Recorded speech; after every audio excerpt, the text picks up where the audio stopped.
back, old sports, to The Great Gatsby Simplified. Detective Maida here, ready to take you on a journey through time to the Jazz Age. We're exploring a world of lavish parties, lost dreams, and the enigmatic Jay Gatsby. If you've never read The Great Gatsby, let's dive into a brief summary of the book. Published in 1925, The Great Gatsby by F. Scott Fitzgerald is a captivating tale set in the summer of 1922. It explores themes of love, wealth, and ambition centered around the mysterious millionaire Jay Gatsby and his obsession with the dazzling Daisy Buchanan. The novel is a brilliant portrayal of the Roaring Twenties and a critical look at the American dream. Now, let's uncover the layers of opulence which disguise the truth behind the American dream. Our first clue is the green light. It's the light at the end of Daisy's dock, a symbol of Gatsby's unfulfilled desires.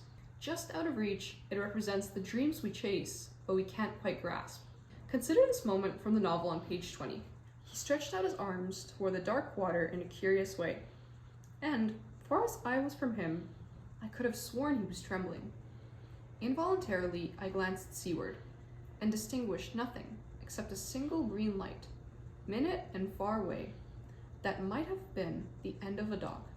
Through this passage, seen through Nick's eyes, captures the essence of Gatsby's longing for love and his inability to reach the American dream. The green light, Gatsby's North Star, symbolizes more than just an unattainable dream. It represents Daisy, the love he yearns for her but can't have because she's married to Tom Buchanan.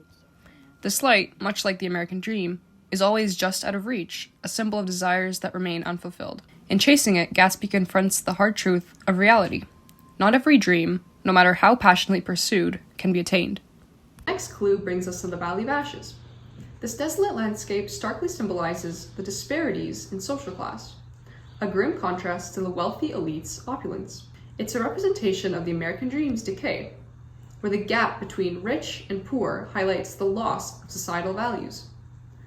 Far from the glitz and glamour, it's a place where dreams and hopes are often overshadowed by the harsh truths of inequality and unfulfilled aspirations. Dreams don't just die in this valley. They are suffocated under the weight of disillusionment. In the Valley of Ashes, Myrtle Wilson, George Wilson's wife, becomes the epitome of the tragic consequences that can befall those who chase the illusion of the American dream. Living in this desolate and gray valley, Myrtle's life takes a path that ultimately only leads to her pathetic downfall. A moment that vividly emphasizes the theme of death is when Myrtle, in a desperate bid to escape her existence in the Valley of Ashes, runs forward, believing she is about to enter Tom Buchanan's car. Tragically, she is struck and killed by Daisy Buchanan, who is driving Gatsby's car at the time. This incident not only shatters Myrtle's personal dreams, but also serves as a critique of the very illusion of the American dream itself. Myrtle, who's having an affair with Tom Buchanan, sees him as the ticket to a better life, and believes that by being with him, she can escape her dreary surroundings. Ironically, she's both literally and metaphorically crushed by the very dream she thought would carry her away to a new life. Through Myrtle's tragic story, we can see that the American dream is not the ladder to success and happiness that it appears to be for characters like her. Instead, it is a cycle of desperation and despair, where individuals often find themselves right back where they started, in the ashes of lost hope. Now, our third clue.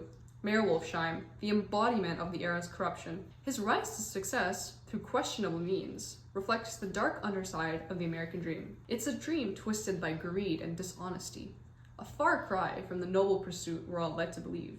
Wolfsheim's character is a reminder that not all success stories are tales of hard work.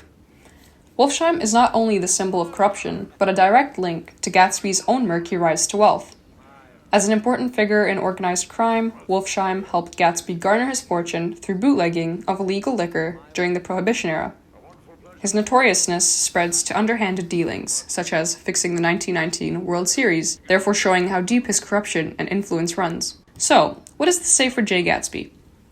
His affiliation conveys an alternative perspective on Gatsby's prosperity. It's not just a tale of his ascent from humble origins. Instead, it really documents a path characterized by unlawful activities. The money that Gatsby has made, his whole persona and ambition, are all tied up with Wolfsheim's activities. This link complicates our idealistic view of Gatsby and shows us something about Fitzgerald's ambivalence on the idea of the American dream. It sets up the premise that the dream can be seen as noble and achievable through hard work, but it also might involve some pretty unlawful practices as well.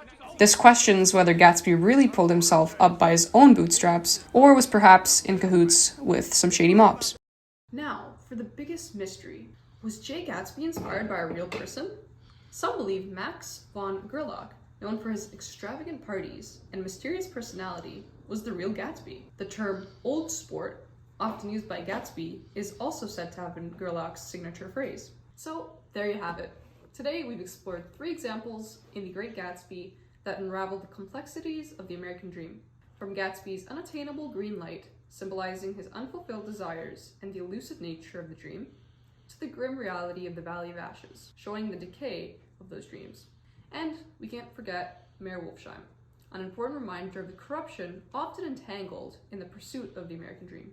But perhaps the most intriguing of all is the possibility that Jay Gatsby was not just a character of Fitzgerald's imagination, but might have been inspired by the real-life Max von Gerlach, with his lavish parties and mysterious aura. Thank you for watching my video, and don't forget to subscribe down below. Until next time, keep reading.